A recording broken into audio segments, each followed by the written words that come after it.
Bueno, yo les comento que el profesor Julián eh, Osorio es investigador y profesor especializado en patrimonio cultural y ambiental, que ha obtenido su doctorado y máster en patrimonio cultural de la Universidad de Huelva en España y que está complementando su formación con una especialización en turismo sostenible y cultura con la UNESCO en la Universidad 3 de Febrero de Argentina.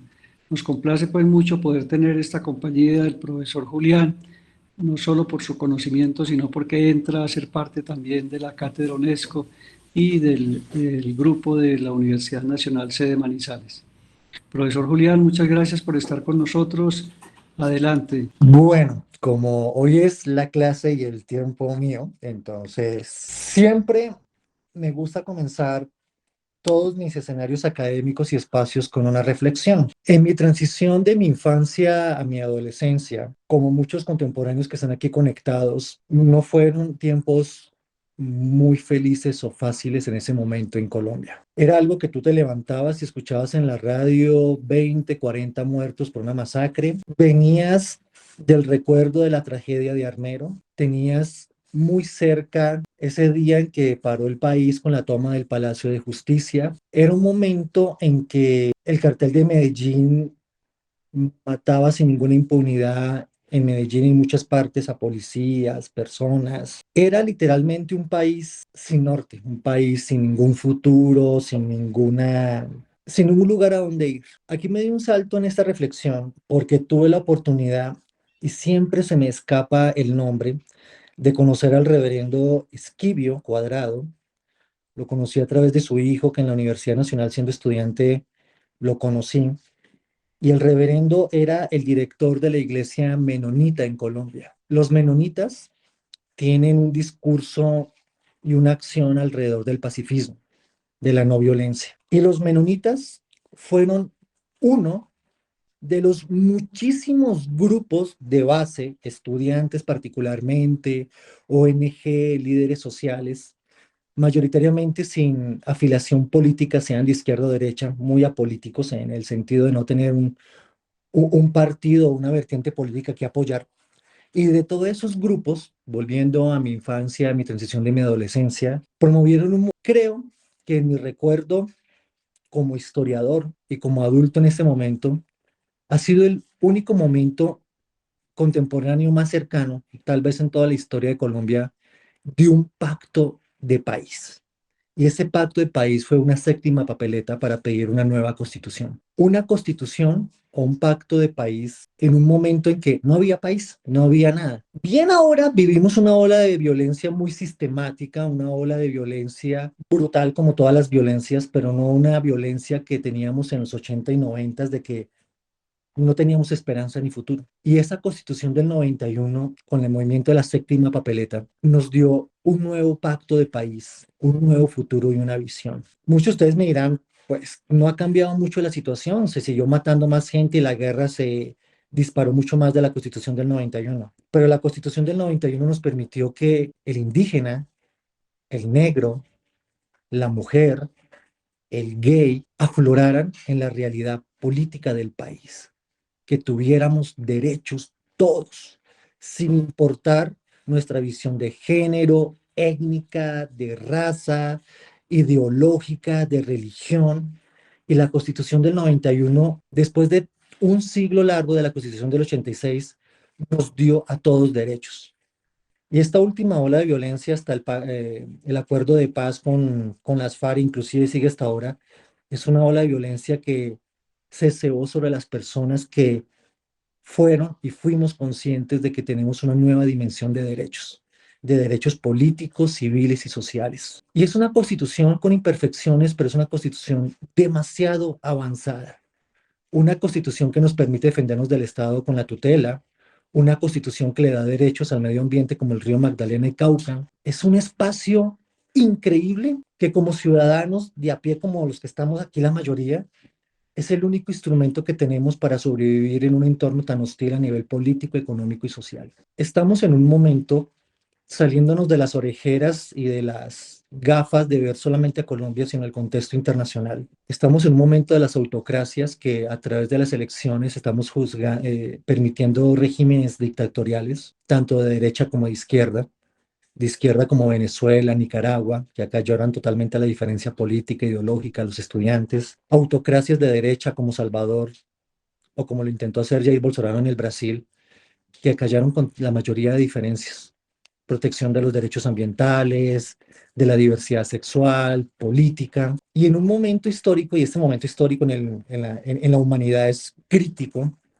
con amenazas de guerra por absolutamente todas partes, con una amenaza sobre la democracia, lo que nos permite esa libertad que tenemos para poder decir, pensar, hacer dentro del marco de los derechos humanos está amenazada. Y cualquiera que sea el presidente y el político, de derechas y de izquierdas, que cuestione la Constitución y que la quiera cambiar sin ningún trasfondo como el que teníamos de final y apocalíptico en la década de los 80 y 90, con unas guerras por todas partes, hay que tener cuidado. Es lo que tenemos como ciudadanos. Nos dio la educación gratuita en el bachillerato. Lo de la Universidad Nacional y otras grandes de la gratuidad es algo muy, pero en las provincias como la Universidad de Nariño, en los llanos y en otras partes, la gratuidad viene existiendo porque los estudiantes y los movimientos de base y los mismos gobiernos departamentales han permitido la gratuidad. El sistema de salud que teníamos antes, no el de la Ley 100, sino el del Seguro Social, era macabro y malo. Es un sistema de salud imperfecto que tiene que ser reformado, pero no cambiar una constitución. Que hay muchas cosas que cambiar, sí, pero la constitución no las garantiza. Y el peligro de tocar la constitución es que nos puedan cambiar muchas reglas de juego, como los derechos humanos, la participación política, y volvernos regímenes como Nicaragua, como El Salvador o Venezuela. Entonces la reflexión es de que hay cosas que tenemos que hablar, hay cosas que tenemos que defender como ciudadanos, y es un momento en que tenemos que estar muy atentos a esos discursos que nos pretenden cambiar las reglas de juego. Listo, salgámonos de la trascendencia, pongámonos a hablar. ¿Qué tiene que ver con esto, con el río J. Gutiérrez? Que como historiador y como profesor, más allá de la responsabilidad de uno hablar en un tema, uno también tiene que hablar de la responsabilidad como ciudadano. Y como profesor soy un ciudadano que estoy educando otros ciudadanos. La educación en derechos humanos y política no es solamente, ahorita hablaremos del río y de lo que significan esto, pero J, hablar de estos temas 15 minutos ni quita en el tema ni en la profundidad que queremos hablar. Y son pocos los escenarios en que uno puede hablar esto. En todas mis clases, que son clases de patrimonio, de cultura, de medio ambiente, como profesor y en esa libertad de cátedra que tengo, siempre comparto con mis estudiantes esos espacios de reflexión, que nunca los tenemos ni en el tinto, ni viendo el partido de fútbol, ni la novela, ni el noticiero. Y esa es la gracia y lo bonito de la academia, de tener esos mínimos espacios en los cuales podemos compartir, aunque sea un momento de reflexión y idea. Entonces, Jota, discúlpame si no esperabas que te hablara directamente del río Magdalena, pero sí es necesario tener un momento de estos. Entonces, te ofrezco las disculpas si no fue, si te ofendió o te molesté compartiendo mi visión de derechos humanos y de país que necesitamos. Bueno, entonces ya volviendo a este asunto de que nos congrega alrededor del río y de la cultura, y aprovechando un poco la coletilla de esto, hablar de medio ambiente, hablar de cultura, también es hablar de derechos humanos y políticos. Entonces, un poco de mi charla de hoy es anudando esta reflexión anterior con algo que también tiene que ver con mi infancia, que tiene que ver con mi adolescencia. Es un poco lo que la sensación y el recuerdo que me ha generado compartir con los estudiantes que han acudido a las tutorías y con las preguntas del trabajo sobre la cátedra. ¿Qué tenemos que hacer con el río Magdalena? Y esa reflexión de escucharlos ustedes, pues un poco me ha permitido compartir lo que quiero hacer hoy. De una vez hago un spoiler. No soy un especialista del río Magdalena, soy más bien una persona emotiva por el río Magdalena. Fue mi primera intención y mi primer amor académico investigativo. Sin embargo, esta exposición es mostrarles un poco también esa sensación que muchos de ustedes tienen respecto al trabajo final, pero puesta un poco en el contexto de lo que me pasó a mí como estudiante de historia en la Universidad Nacional y en mi propuesta de hacer un trabajo sobre un río.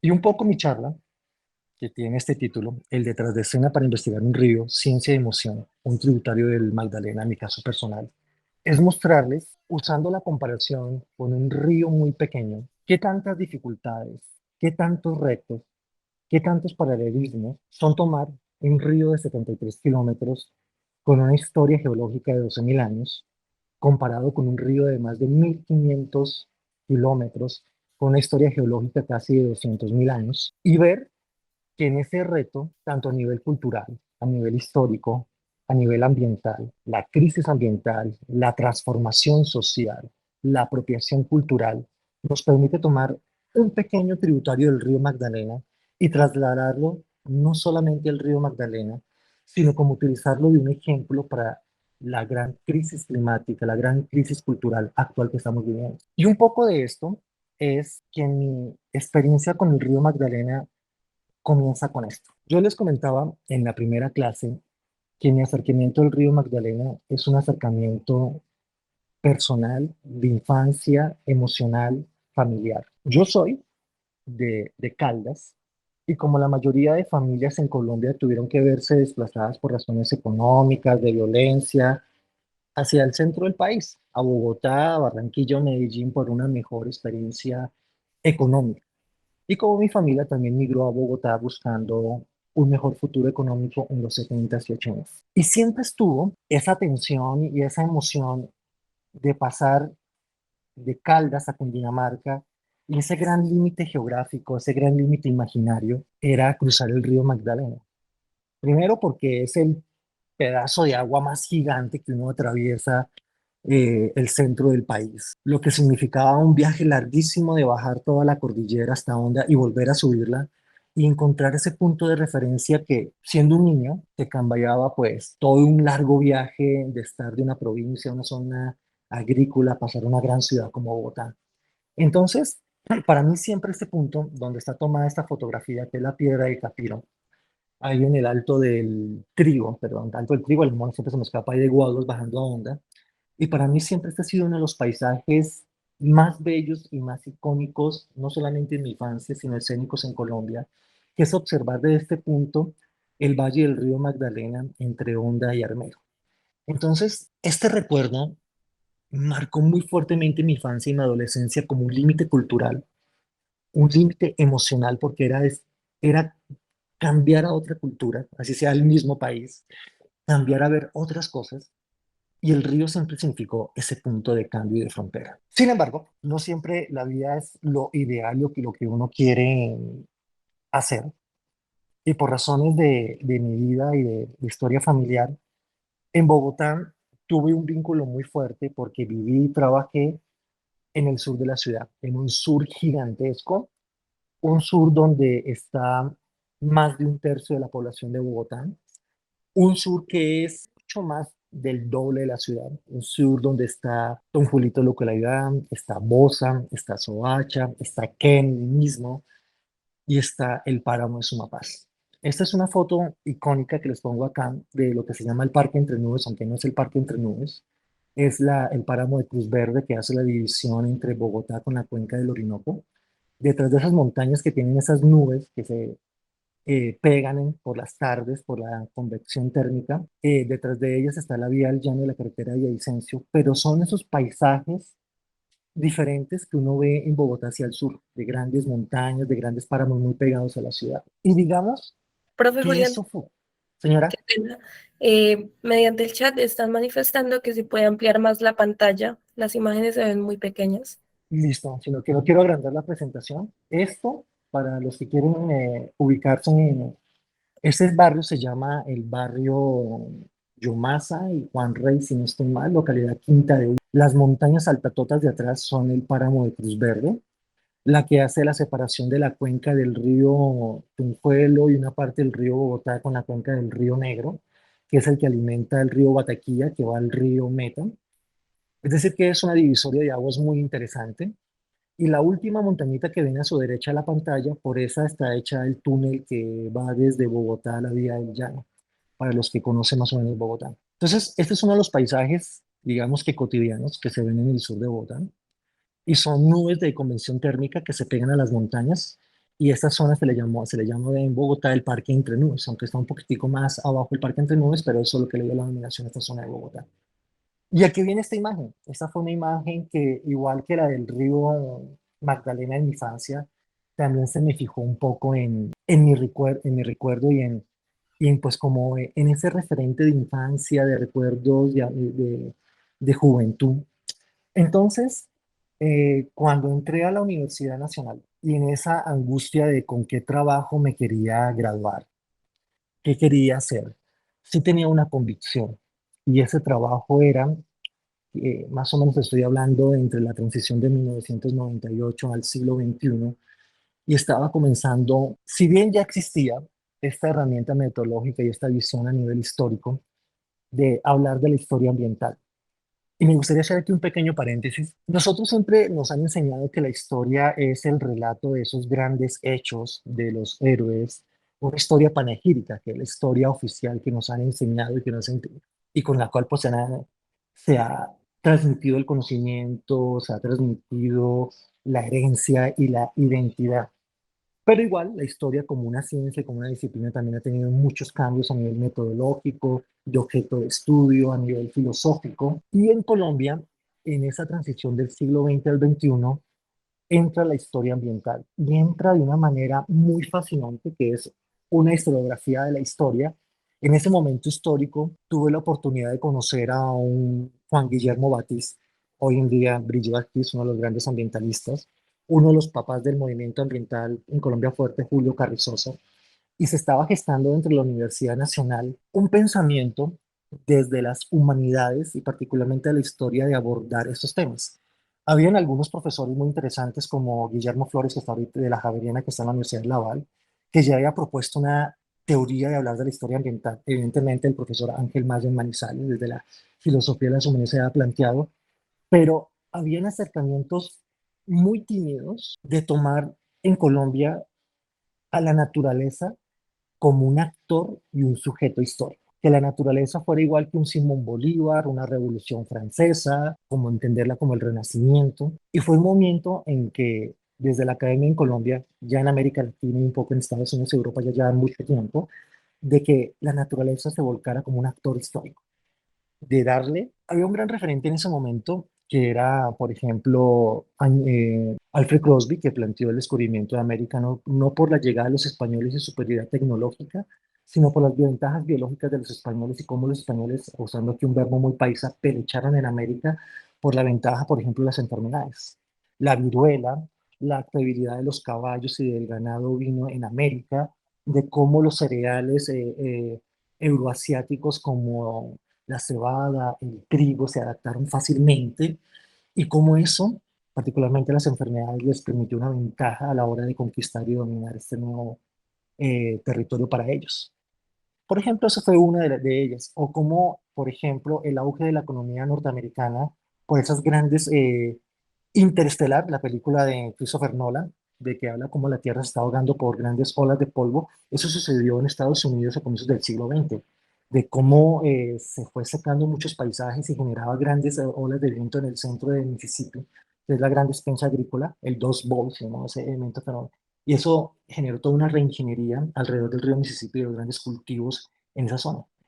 Explicar procesos históricos, explicar cambios tecnológicos e inclusive culturales, teniendo la naturaleza como un actor histórico. Entonces, para mí, pues se me presentó esa oportunidad.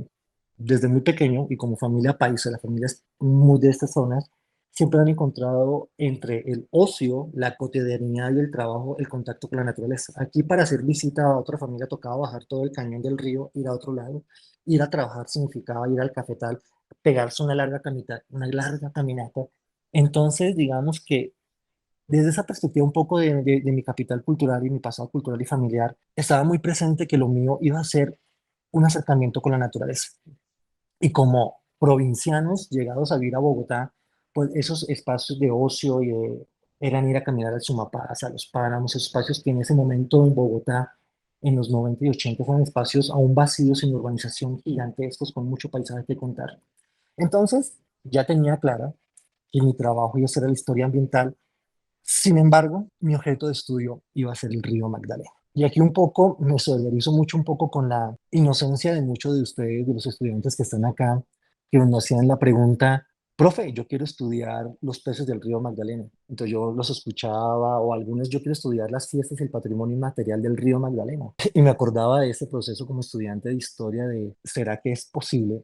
Aquí estamos hablando para un trabajo de clase. Lo mío era una tesis para poderme graduar cuando habían tesis en los pregrados en la Universidad Nacional. ¿Será que me da la juventud, me da el dinero, me da el tiempo, me da la capacidad intelectual para abarcar un río, una cuenca que es la historia del país, no solamente la historia colonial, sino la historia prehispánica de más de 45.000 años de ocupación? Una historia que narra, por mal contados, más de 250 grupos culturales que estuvieron asentados en esa cuenca. Una historia que narra, creo que mal contados son 700, 800 especies diferentes de peces, una cantidad de fundaciones y literalmente abordar la historia de un río de las magnitudes del Magdalena es imposible para un solo ser humano. Imposible. Pero hay un paradigma en los estudios históricos que tal vez sea en la historiografía es el estudio de la historia y fue la gran revolución de la historia que fue el Mediterráneo de Fernando Brodel. Fernando Brodel es uno de los historiadores de un movimiento intelectual en Francia que fue la Escuela de Análisis. Y fue cambiar todo ese discurso de la historia tradicional de Napoleón, la Revolución Francesa y los reyes, y darle voz a, a los pobres, darle voz a las mujeres, darle voz a las brujas, darle voz a los disidentes. Y Fernand Brodel aportó a esa gran revolución historiográfica un libro una investigación que es muy icónica porque el libro se llama El Mediterráneo en la época de Felipe II. Y pues tiene Felipe II, que fue el gran emperador español, y lo tuvo que colocar ahí simplemente por una exigencia académica, pero habla de la historia del Mediterráneo desde los griegos hasta el Imperio Español. La hizo estando prisionero en un campo de concentración. Y ese libro no toma a seres humanos, sino al Mediterráneo, cómo el Mediterráneo alberga la civilización griega, cómo los griegos a través del Mediterráneo y los romanos se expanden por no solamente por la cuenca, por el mar, sino por Europa y el norte de África, y cómo nosotros somos herederos, nosotros los americanos, todos los americanos, somos herederos del Mediterráneo, porque el Mediterráneo se traslada a América a través de la conquista en la cuenca del Caribe.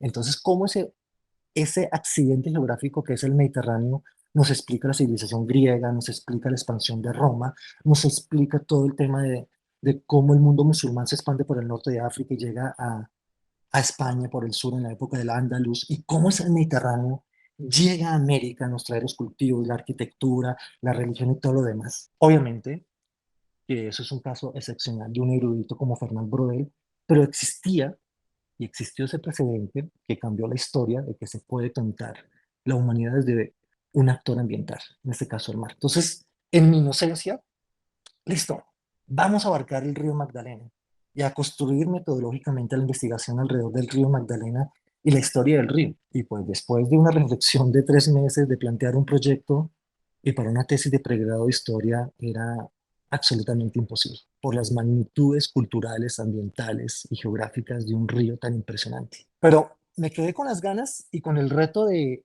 no, yo quiero investigar un río y hacer la historia de un río. Y pues, si viví gran parte de mi infancia y viví gran parte de mi adolescencia, y en el patio de atrás donde íbamos a caminar y a jugar, que era el río Tunjuelo, ¿por qué no hacer ese paralelo entre el río Magdalena y el río Tunjuelo?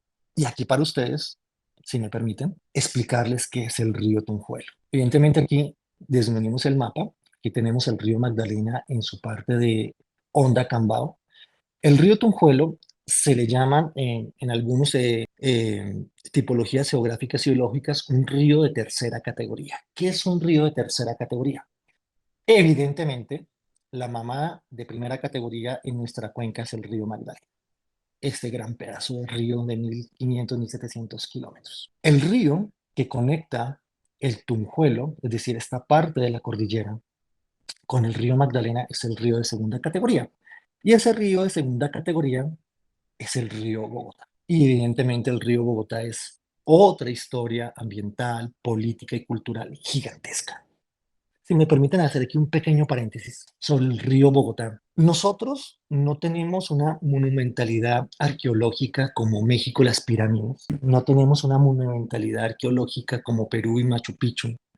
Ni América tendrá una monumentalidad arqueológica como las pirámides en Egipto ni la muralla china. En Colombia tenemos no monumentalidades, pero sí tenemos unos vestigios materiales arqueológicos muy importantes como Teyuna o Ciudad Perdida, como Tierra Adentro, ahí en La Plata, Huila y San Agustín abajo, en el mismo Huila, pero en el contexto del centro del país, en el contexto que ahí tengo un debate muy fuerte sobre lo muisca. Aquí en el río Magdalena, en la curvita antes de que el río Magdalena haga el salto del Tequendama, y disculpen, me ubico por acá, la mesa con Dinamarca, está por acá el salto del Tequendama, el colegio por aquí arriba de estar. En esa curvita, a comienzos del siglo XXI, para allá 2009, 2013, se hizo el mayor descubrimiento arqueológico que ha tenido Colombia y pasó sin pena ni gloria. Acá, donde se hizo su estación Nueva Esperanza en el sitio arqueológico de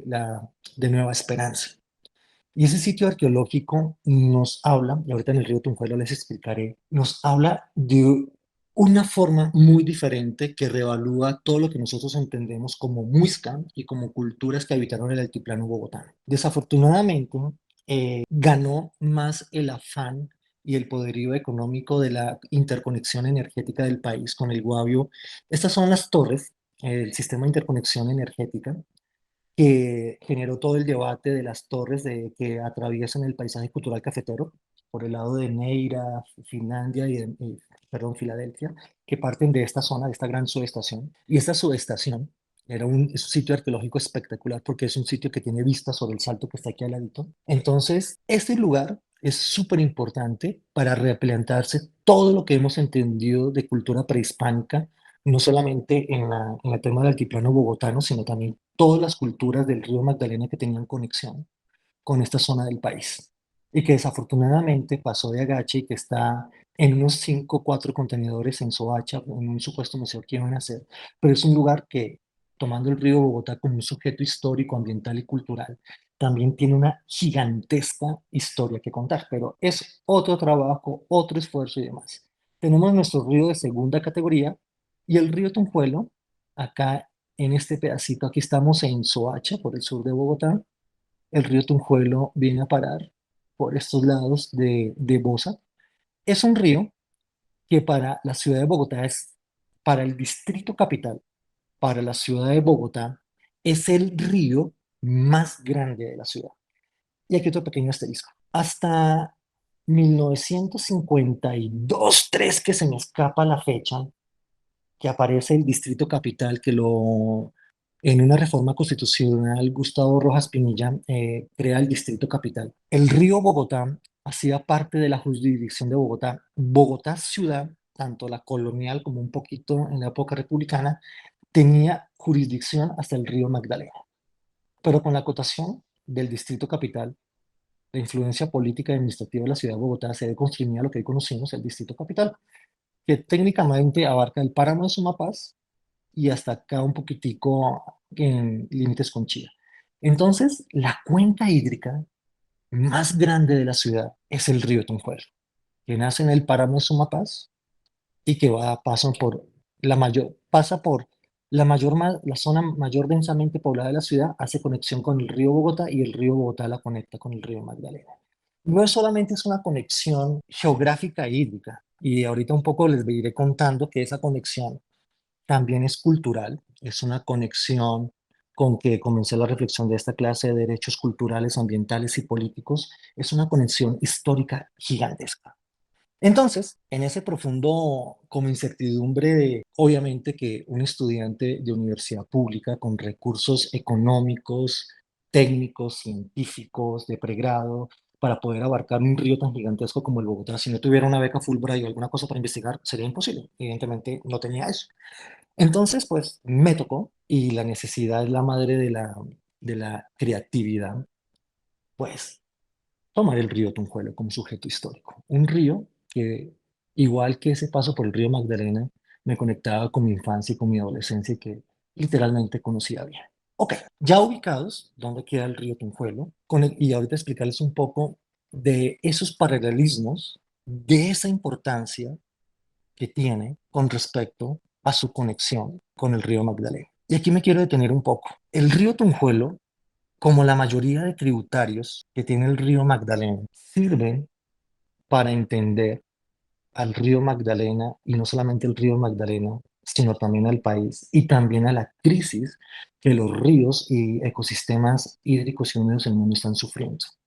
Entonces uno usa como una pequeña escala para entender lo que le está pasando al río Magdalena. Yo creo que uno, de esa manera, aunque uno de los, muy parecido al río Tunjuelo, hay una experiencia magnífica, increíble, que fue en el Instituto Río. Eso fue hace unos 30 o 35 años. Toda la investigación y todo lo que se hizo, entre comillas, para rescatar un poco el río Medellín. Hay una planta gigante que se me escapa el nombre, una petar abajo de Copacabana para recuperar el río Medellín. Y alrededor del río Medellín, con muchos recursos económicos, con historiadores, ambientalistas, se hizo un proyecto muy interesante que luego en mi investigación del río Tonjuelo pude acceder y conocer esa experiencia, pero también de cómo el río Medellín sirvió de referente también para muchas investigaciones históricas y sociales para entender otros tributarios mayores como el río Cauca, en este caso que el río Medellín va al río Cauca, y también trasladables al río Magdalena. Entonces, esos cauces urbanos de tercera categoría son necesarios investigarlos y entenderlos para poder abarcar también las dimensiones y retos que nos plantea este río de primer orden, y no solamente geográfico y geológico, sino también en primer orden histórico, social y cultural para el país, que es el río Magdalena.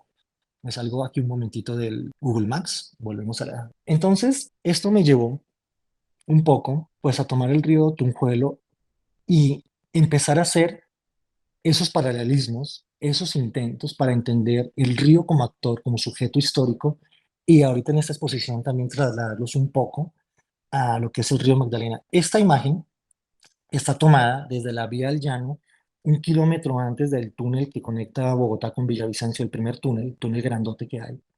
Y lo que ven al fondo es parte de la cuenca alta del río Tunjuelo. Esos piquitos que ven al fondo son las primeras estribaciones en sentido norte-sur del páramo de Sumapaz. Y de pronto, por aquí un cachito que ahorita hablaré un poco, en esta planicie en primer tramo, se encontró tal vez con Nueva Esperanza uno de los siguientes hallazgos arqueológicos más importantes a nivel del país para reinterpretar la cultura muisca, que es el Predio del Carmen, el cual fue investigado por el Departamento de Antropología de la Universidad Nacional y de los Andes, que ahorita les contaré un poco de la historia de la hacienda del Carmen y de los que nos cuenta de esa conexión que el río Tunjuelo hizo con el río Magdalena, pero no solamente la conexión con el río Magdalena, sino que el río Magdalena en términos culturales tiene una profunda conexión con la cuenca del Orinoco. Es una historia re loca que una Chiviriquete como tal y la Lindosa en el Guaviare, todas esas pictografías gigantescas que han visto en postales turísticas, tienen conexión con toda una cuenca del río Chicoral en Tolima,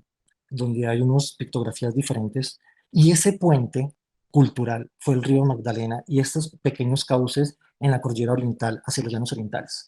Entonces, vayan entendiendo esas dimensiones de cómo los ríos también son transmisores, no solamente de agua, sino de cultura. Era una imagen típica del río Tunjuelo hace 25 o 30 años. El típico paseo de olla, que yo creo que ha sido como la actividad de ocio más, el denominador común de la mayoría de colombianos del disfrute de un río. Entonces el río Tunjuelo hoy en día, esto ya no existe, hay un proyecto gigantesco de metrovivienda que desapareció toda esta parte del río, en una parte que encontraba uno cangrejos, encontraba guapuchas y capitanas. Esta foto fue tomada por ahí en el 98, en 2001, y era un poco para enfatizar ese vínculo tan fuerte y tan directo de cómo las comunidades arropaban el río. Tunjo o tunjuelo. Tunjo es una palabra chiccha y los tunjos son, el tunjo, guardando sus proporciones, son unos apus o son unos cerros tutelares. Y esos tunjos, ustedes de pronto los han visto en la botella de Club Colombia, que eso es un tunjo. Los tunjos son unas figuras votativas, un Cristo, una Virgen, para que se hagan ustedes más o menos el paralelismo, que se dejaban en estos cerros tuterales, porque en la cosmología muisca, me queda complicado hablar de lo muisca, después abrir un poco el debate sobre lo muisca, se creía que en estos apus, y particularmente en estos cerros o apus que tienen un lago en su base, lagos mayoritariamente glaciares, como la laguna de Guatavita, las de Siecha, como la laguna de donde nace el río Magdalena, aunque dentro de la cosmología muisca, estas lagunas son portales entre el mundo de los muertos y de los vivos. Entonces eran lugares de adoración y por eso y la mayoría de esta orfebrería, entre comillas, muisca, fue encontrada en estos escenarios. Entonces, Tunjo es la palabra, y lo bonito de Tunjuelo es la hispanización del concepto. Tunjuelo, el elo, es una forma simbólica de apropiación, y si es como un diminutivo, y si uno le coloca ya Tunjuelito, que es el nombre de la localidad de un barrio en Bogotá por donde pasa el río, es la apropiación del diminutivo más diminutivo, es como una relación emocional, sentimental con respecto al río. Y aquí aprovechando, hablando de emoción y sentimental, uno de los cocos más grandes de los estudiantes es el planteamiento metodológico de un proyecto. ¿Cómo justificarlo? Y a uno le enseñan como estudiante, como científico social o científico básico, ingeniero, que la justificación tiene que responder a un problema científico. Entonces, justificarlo científicamente, cualitativa, cuantitativamente, porque esto va a aumentar el conocimiento, esto va a solucionar una enfermedad, esto va a permitir la integración, la protección de la entidad, lo que lo quieran, cualquier argumento que una justificación permita hacer o justificar un proyecto. En el caso del río Magdalena, pues en mi primera intención, pues tenía todas las justificaciones.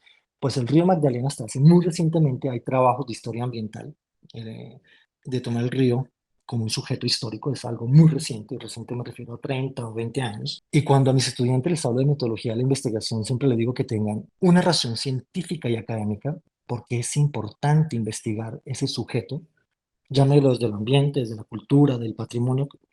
Sin embargo, hago un énfasis muy grande en que hay un componente de justificar un proyecto que es el componente emocional y sentimental. Cuando la historia surge como disciplina científica en el siglo XIX, y se me escapa el nombre del primer papa de la historia académica científica, que era otro francés, le decía a sus estudiantes que qué es lo que menos le gustaba. Por ejemplo, decía, no, historia de la Constitución francesa, fantástico, va a estudiar eso. Otro decía, odio las pirámides, va a estudiar pirámides.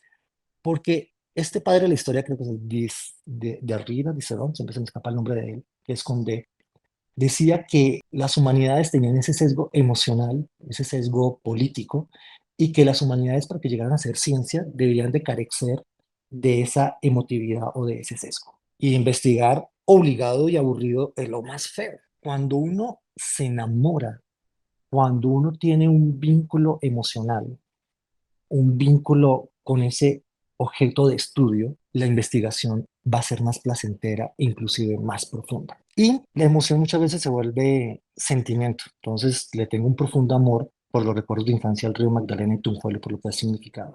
Y eso me permitió profundizar. Alguien me dirá, pero profe, la ciencia tiene que ser escéptica. La ciencia, desde la física, pasando por la química, llegando a la antropología y la filosofía, son profundamente políticas, sesgadas y emocionales. Y el científico que diga que la ciencia no tiene sesgos, no tiene intencionalidades, es falso. Y entonces es mejor expresar abiertamente esa emotividad, ese sesgo, para saber hacia dónde uno piensa o hacia va. Así como lo comencé hablando al comienzo de mi profundo sesgo político, mi profundo sesgo pacifista de proteger la Constitución, no por una razón política, sino de derechos humanos y de pacifismo.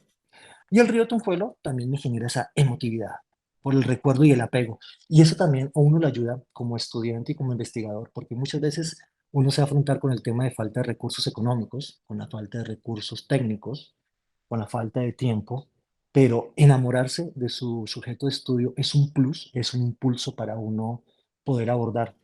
Y esta investigación, tanto con ríos, con sujetos ambientales, con sujetos culturales, son muy emotivas.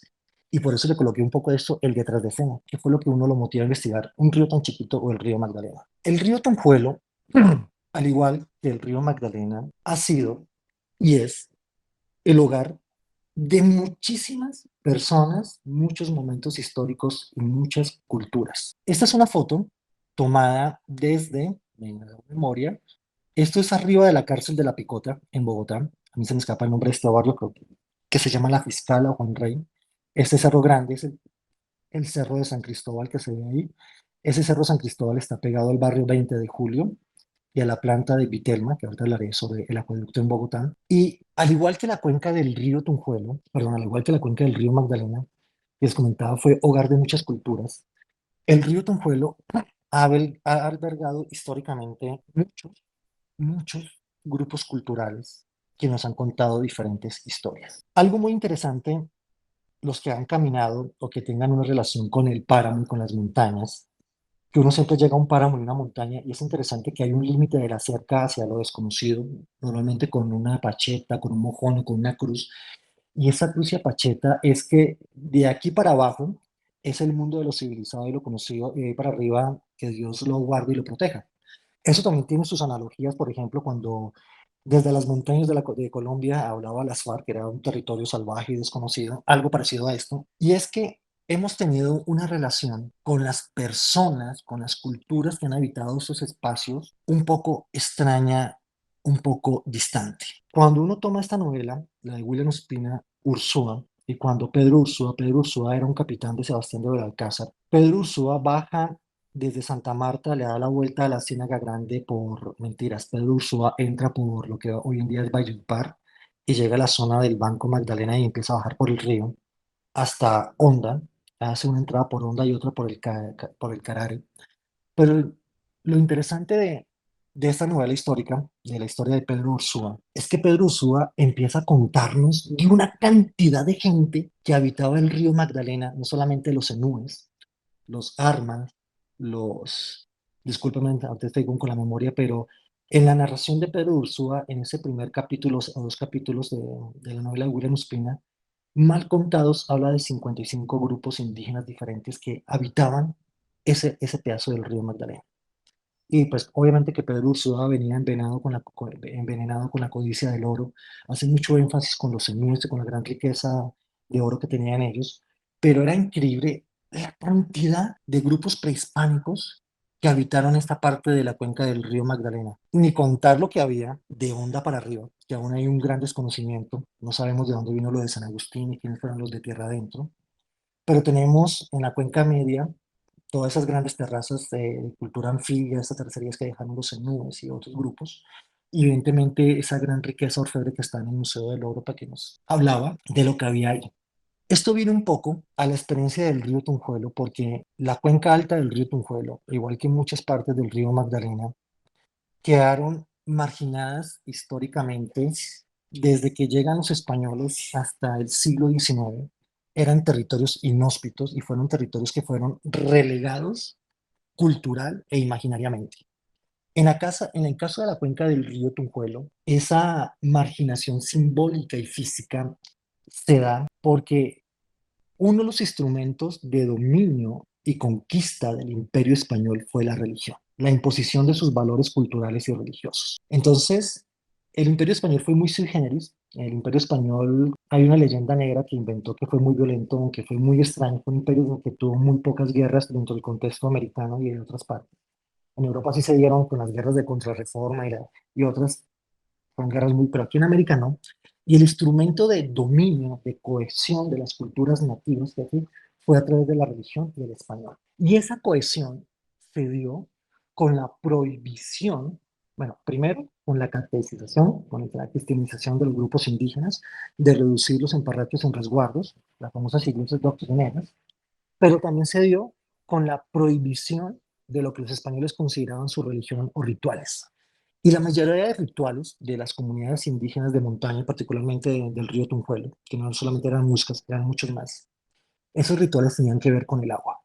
Y como les contaba de Tunjuelo, que eran esos portales o lagos en esos apus o cerros tutelares, pues hacían sus rituales, particularmente en los páramos y en zonas de alta montaña. Fueron 300 años sistemáticos de prohibición total de que los grupos indígenas accedieran a los páramos con pena de castigo, de excomunión, de lo que fuera. Entonces, esos 300 años, e inclusive casi 400 años hasta la época republicana, los páramos fueron despojados de gente, despojados de cultura, despojados de identidad y más aún, los grupos que aún permanecen ahí, despojados de pertenencia. Y me disculpan, aquí hay un pequeño para que quede más matizado esto del despojo cultural de esos escenarios. Esta fotografía, lo que ven al fondo es Bogotá, es de los pocos basureros con vista panorámica a una ciudad o con mirador espectacular. Este es el basurero de Doña Juana. El basurero de Doña Juana es el relleno sanitario más grande del país. Y el basurero de Doña Juana está en la cuenca del río Tunjuelo. Es un basurero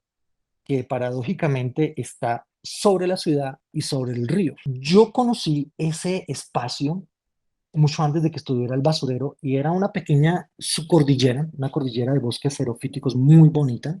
Cuando me refiero a bosques xerófiticos eran bosques secos, secos del altiplano cundiboyacense, que ya no quedan muy pocos, con una avifauna muy particular, hay unos loros que ya no volvimos a ver por ahí, y se construyeron en esa pequeña subcordillera donde está el Cerro de Doña Juana, que le da nombre el basurero, son pirámides, pirámides de basura mucho más grandes, y no estoy exagerando, son pirámides de basura del tamaño de Monserrate, gigantescas. Lo que vengo aquí con ustedes a contarles del despojo cultural e imaginarios es que la zona de Doña Juana hay una vereda que hoy en día hace parte de un barrio distrito de esta capital, que es Mochuelo. Y Mochuelo tiene dos interpretaciones. Los mochuelos fueron unos grupos guerrilleros comienzos del siglo XX, de afiliación de izquierda, también pertenecientes al apoyo de Juan de la Cruz Varela, este mítico guerrillero de comienzos del siglo XX. Y mochuelo también es como una especie de lechuza o búho pequeño. Pero es que en esta vereda los campesinos tienen un arraigo no solamente de 100, 200, sino inclusive arraigos prehispánicos. Pero como están en la zona de montaña, en la zona de páramo, siempre quedaron invisibilizados para el Imperio Español, invisibilizados para la República e invisibilizados para la administración distrital. Entonces, cuando se hizo el basurero de Doña Juana, pues para la visión política, aquí no había gente y se podía hacer un basurero. Oh, sorpresa, cuando fueron a hacer el basurero, habían aquí grupos campesinos que llevaban ya siglos viviendo. Eso es uno de los efectos de la marginalización de estos espacios. Y esto igual en el páramo de las Papas, en el macizo colombiano y en otras partes donde hay páramos de colombianos, pasó este fenómeno de vaciar cultural, imaginariamente, esos escenarios para evitar los cultos a la naturaleza. Ok, cultos prehispánicos e indígenas. Pero también esta invisibilización cultural, esta invisibilización social de estos espacios donde nacen nuestros ríos, los páramos, y la cuenca del río Tunjuelo, una gran parte es paramuna. El río Magdalena es una fracción muy pequeña, pero sin embargo la cuenca del río Magdalena mayoritariamente, por no decir que toda, se alimenta de páramos. Estos escenarios marginalizados por la conquista española y mucho más durante la primera fase republicana. Estoy seguro que trasladando un poco la investigación del río Tunjuelo, estos espacios y estos páramos, para el caso del río Tunjuelo, estos espacios que quedaron, entre comillas, vacíos culturalmente, fueron dados a grandes extensiones de comunidades religiosas.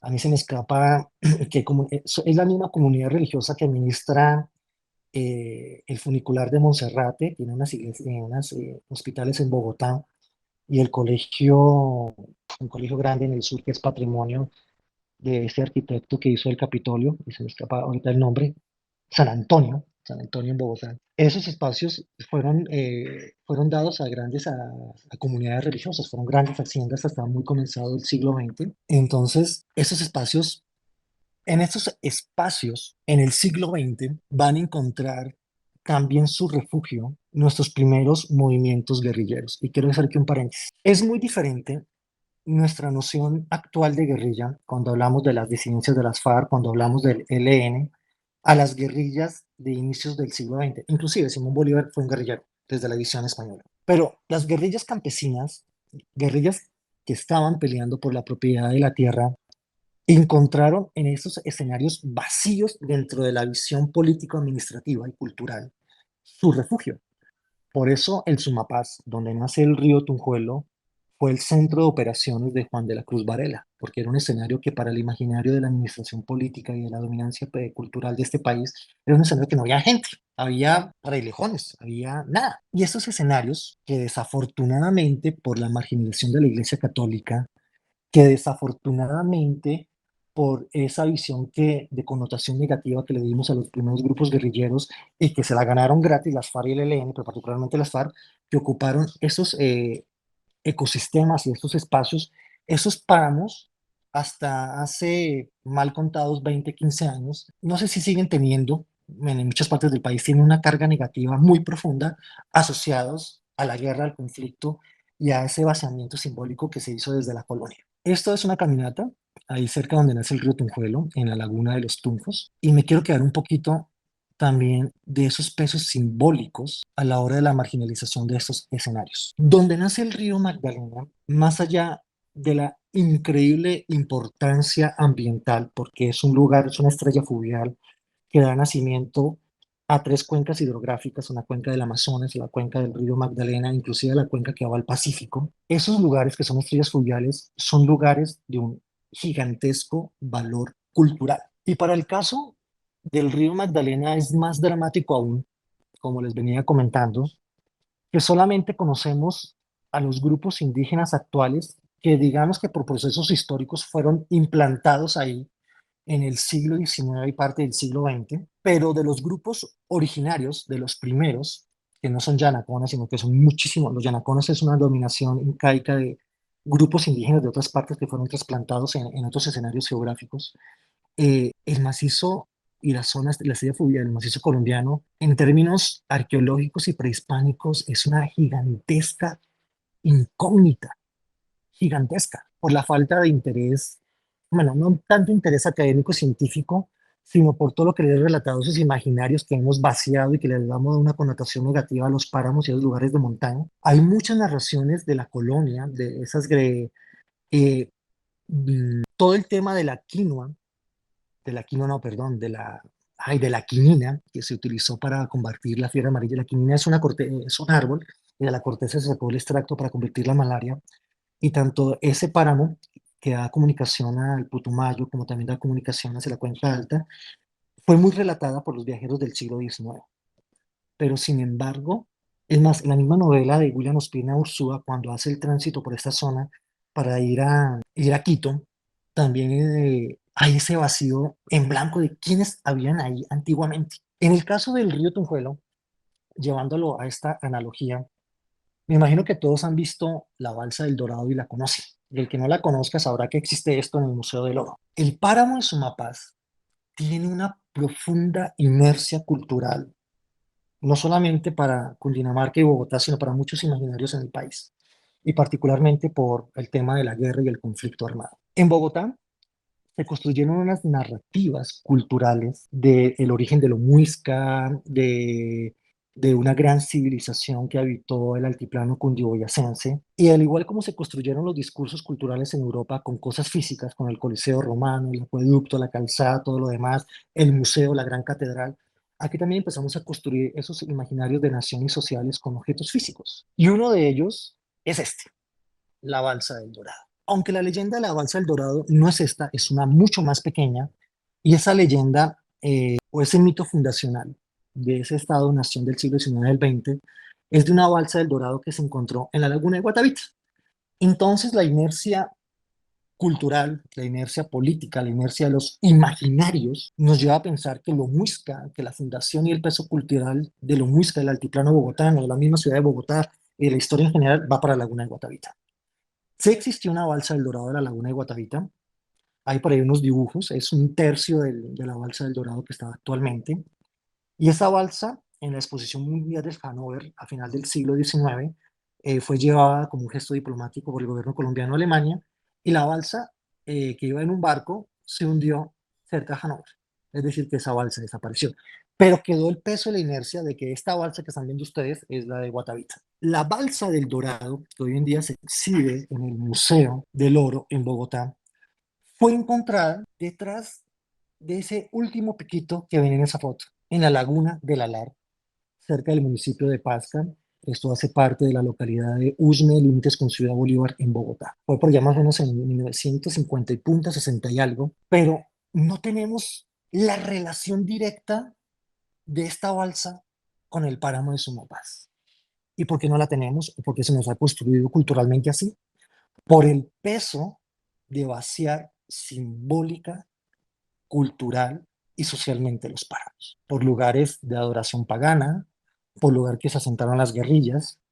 Y en el caso de Bogotá, va a ser mucho más dramático porque ese vaciamiento simbólico, histórico y cultural también lo hemos trasladado a la marginalización socioeconómica.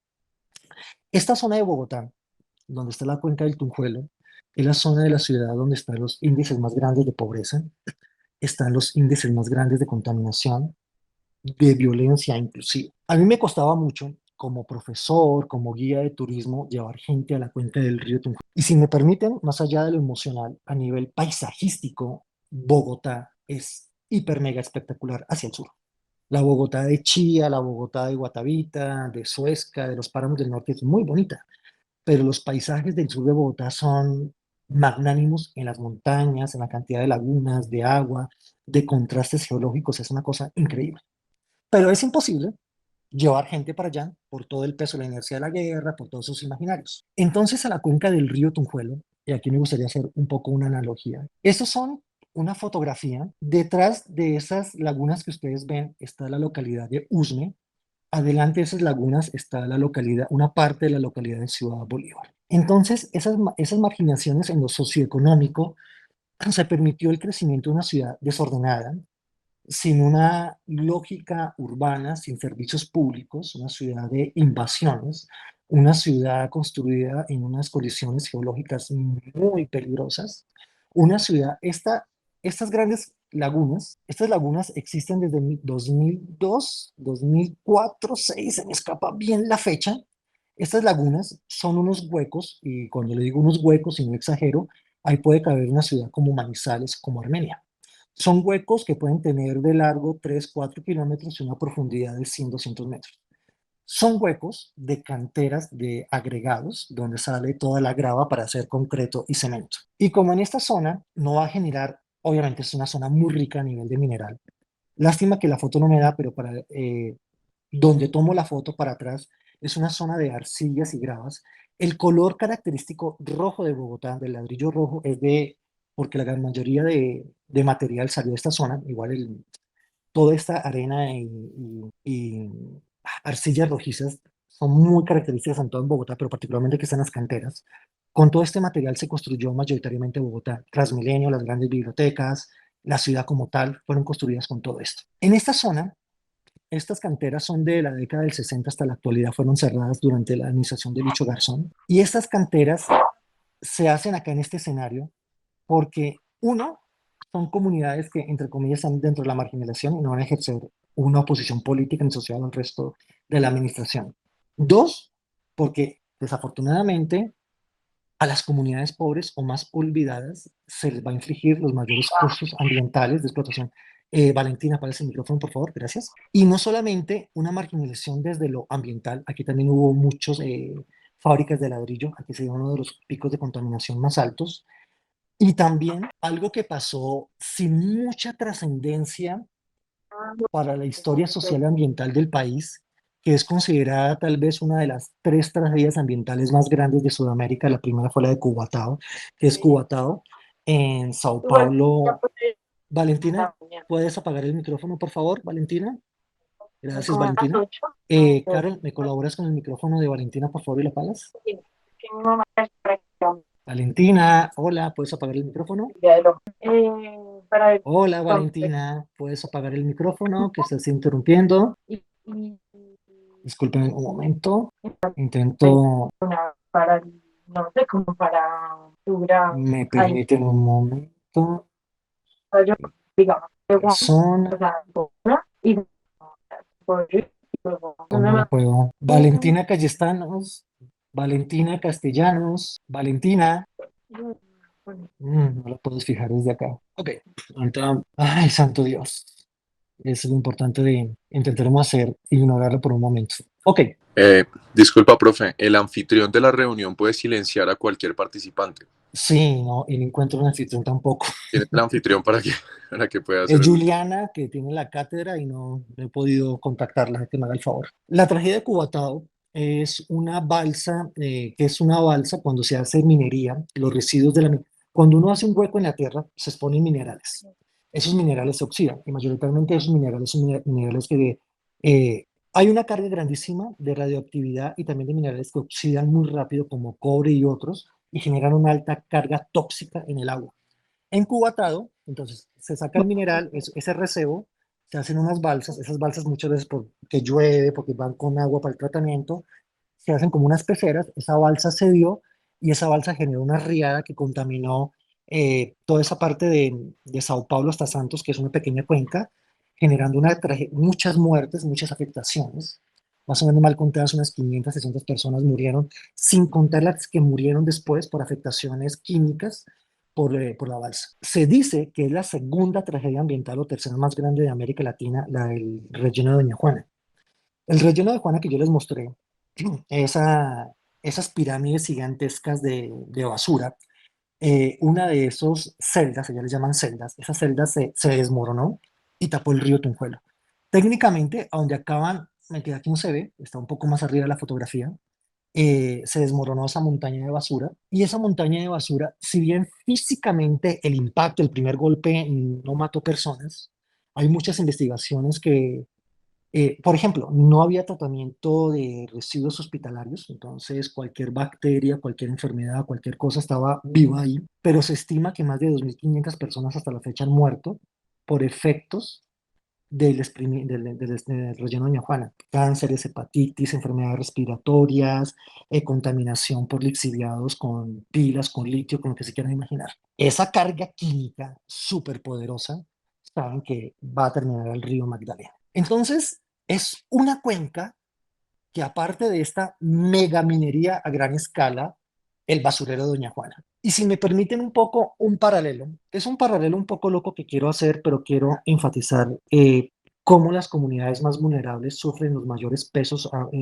golpes ambientales. Todo lo que viene siendo en la zona de La Plata, todo desde Pitalito para abajo hasta Betania, es una zona que se ha embalsado. Hay tres grandes embalses, dos sobre el río Magdalena, el Quimbo y Betania, y uno que está en un tributario abajo de Betania, que se me escapa el nombre de este embalse, que es el embalse y ahorita me acordaré el nombre de este embalse, está cerca de Melgar, por este lado, pero se hicieron estos dos embalses con una excusa de controlar las grandes inundaciones que afectaban la zona de desarrollo agrícola del Magdalena Medio, también para normalizar, entre comillas, normalizar, que es una palabra horrible, los pulsos y las crecientes del río, pero también el Quimbo responde igual uno entiende algunas lógicas muy interesantes, el Quimbo responde a una necesidad energética del país, pero se hacen sobre territorios de comunidades campesinas débiles desde el punto de vista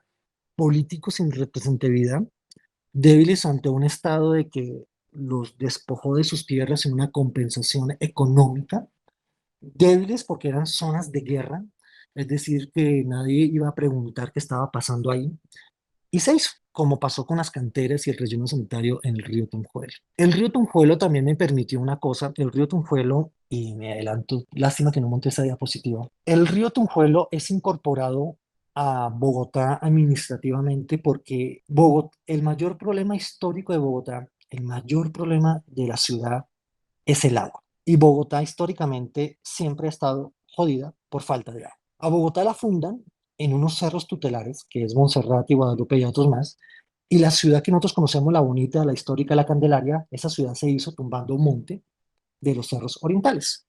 Monte no solamente para construir las casas, sino monte para hacer el adobe, la tapia y las tejas, y esas tejas y adobes se necesitaban coser enormes, y esa leña salía de los cerros orientales.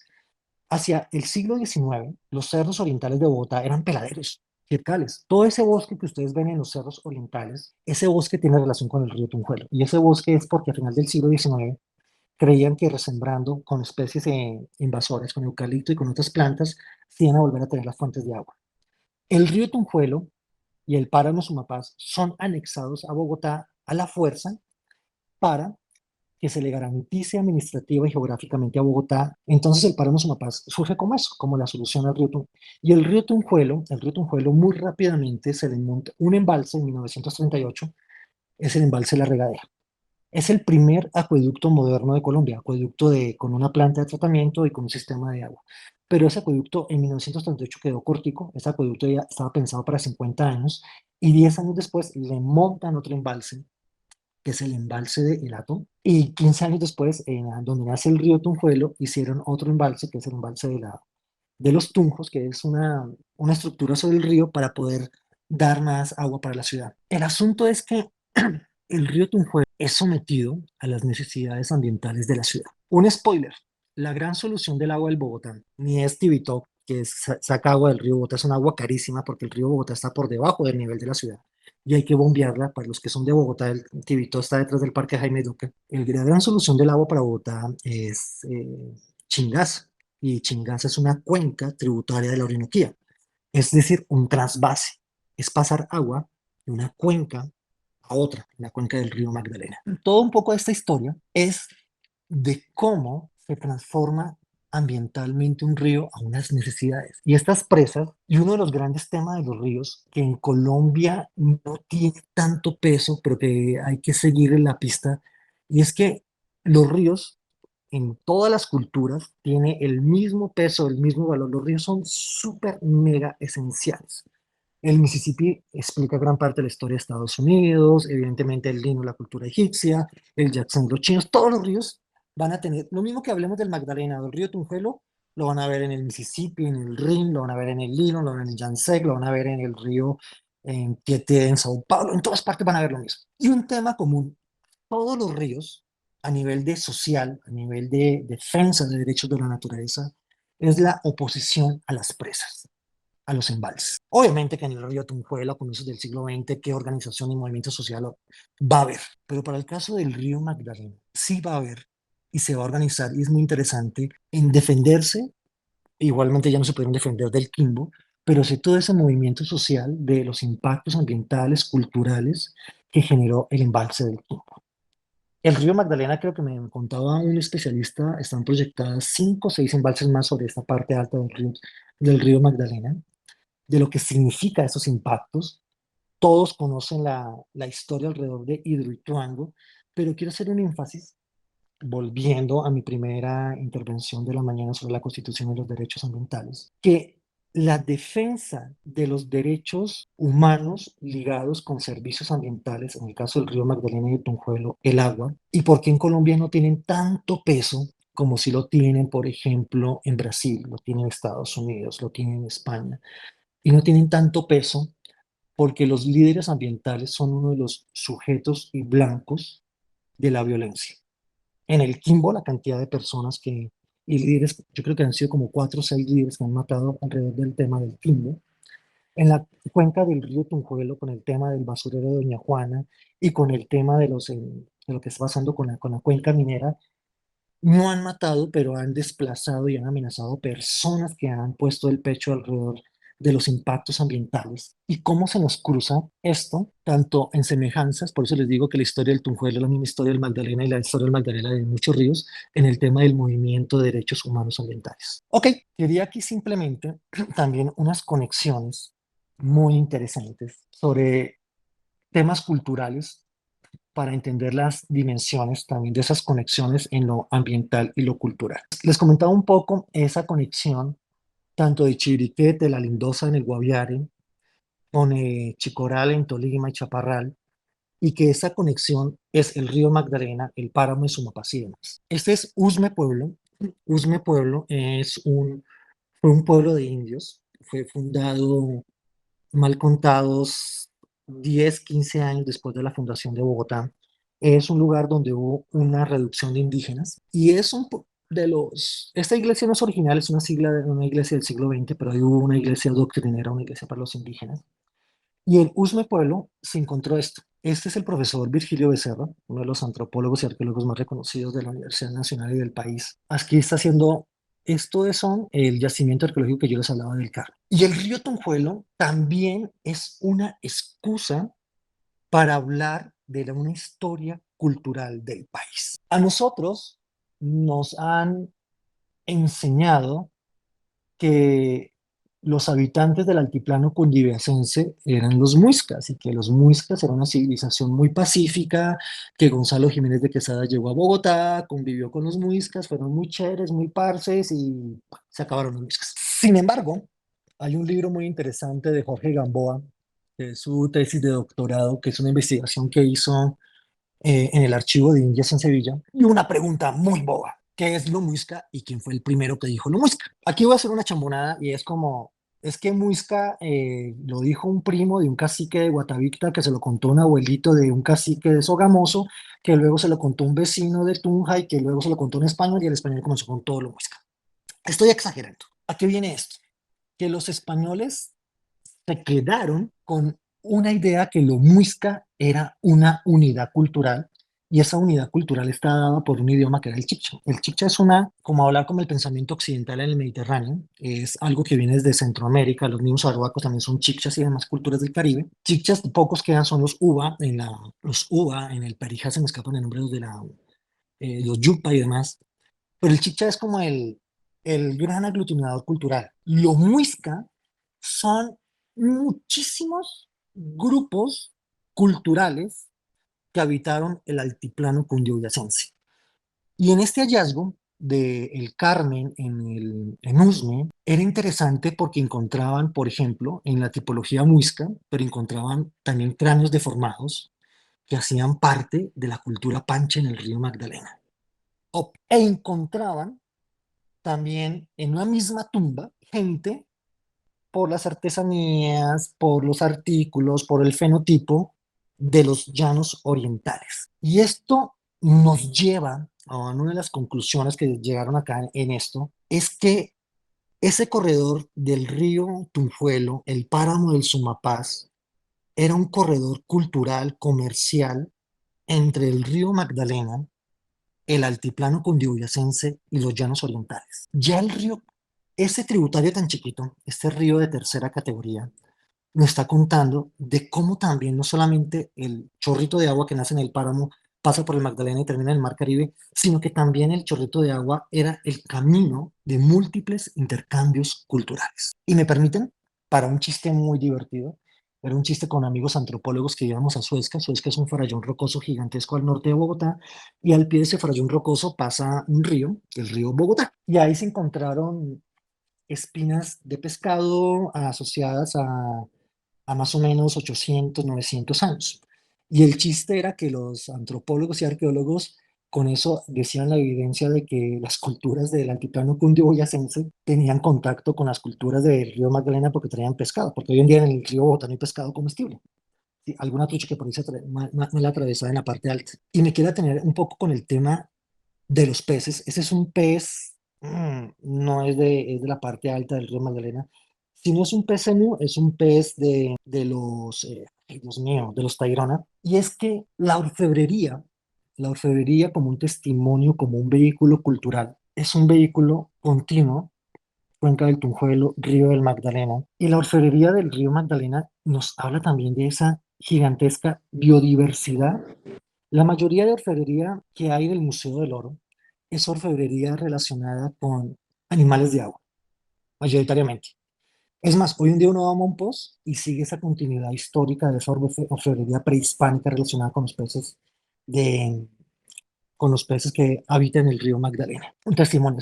Creo que en la descripción del Museo del Oro es un pez volador. Posiblemente pueda ser un micuro deformado y alargado, pero es la relación cultural que tenemos con el agua. Una balsa votiva de adoración llena de tunjos al mundo de los muertos y una figura de un pez que nos habla con la conexión, con lo que nos da vida, alimento. En el Museo del Oro está expuesto museográficamente los peces como grandes migraciones. Y en muchos tributarios del río Magdalena, e inclusive la subienda, son esas grandes migraciones. Y esas grandes migraciones están asociadas en la cosmovisión indígena a la fecundidad, a la vida, al ciclo de la vida, a la fuerza de la vida. Es esas conexiones culturales de lo que tenemos hoy en día. Y quería terminar esto un poco, permítanme, encuentro una imagen, de los tiempos contemporáneos que comparten estos dos ríos, tiempos complejos, tiempos difíciles, en una parte de una herencia del siglo XX de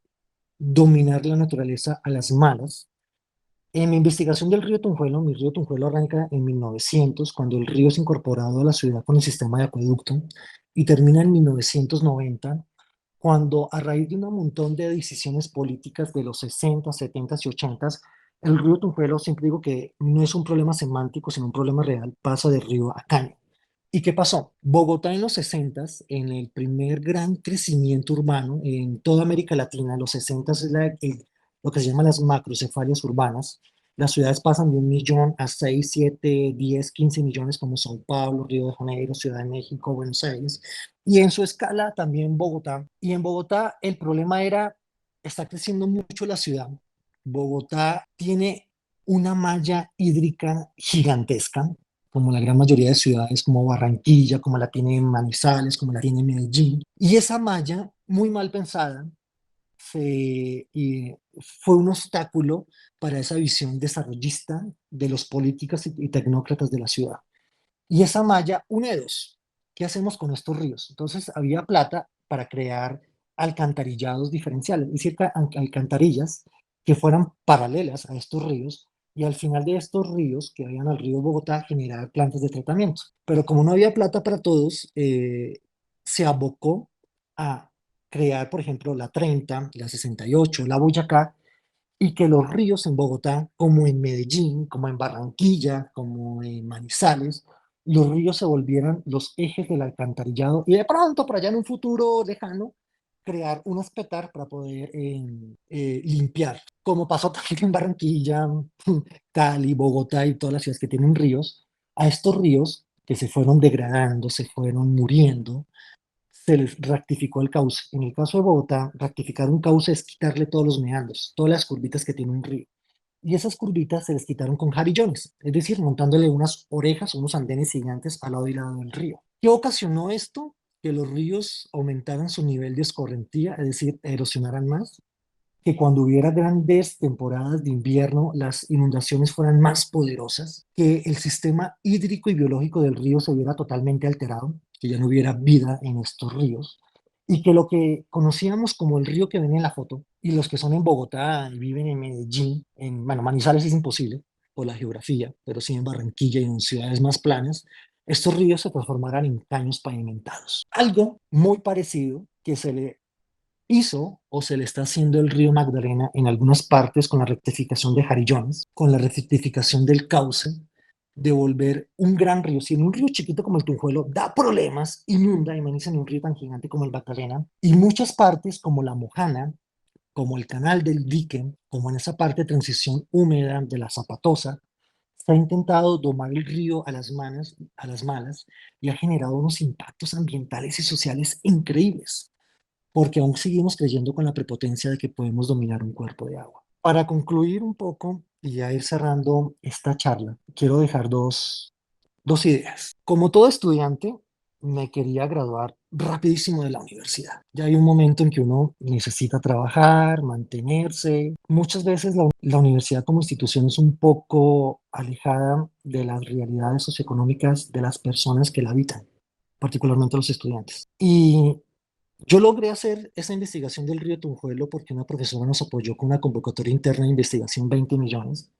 Logré sacar mi tesis, no tenía un computador, pudimos comprar un computador, hacer las salidas de campo necesarias para poder mirar el río Tunjuelo. Tenía una profunda expectativa de que, pues, era mi investigación, y no tengo ninguna modestia, es la primera texto de historia ambiental de pregrado de historia de la Universidad Nacional. Tenía la gran expectativa que este trabajo a nivel académico tuviera un reconocimiento. Presenté mi trabajo para la defensa de la tesis y digamos que, para no contar tanto la historia, sin pena, sin gloria, me dieron el grado de historiador. Mi tesis fue aprobada y terminó en un anaquel de la Universidad Nacional. Esto lo digo para que no pierdan el interés y el impulso, así no sea el trabajo de esta cátedra, sino el que estén haciendo ustedes para graduarse de la universidad o para cualquier otro proyecto. Porque mi trabajo, este libro que les mostré aquí en esta diapositiva, este librito, que está online si lo quieren consultar, para el mundo académico de la Universidad Nacional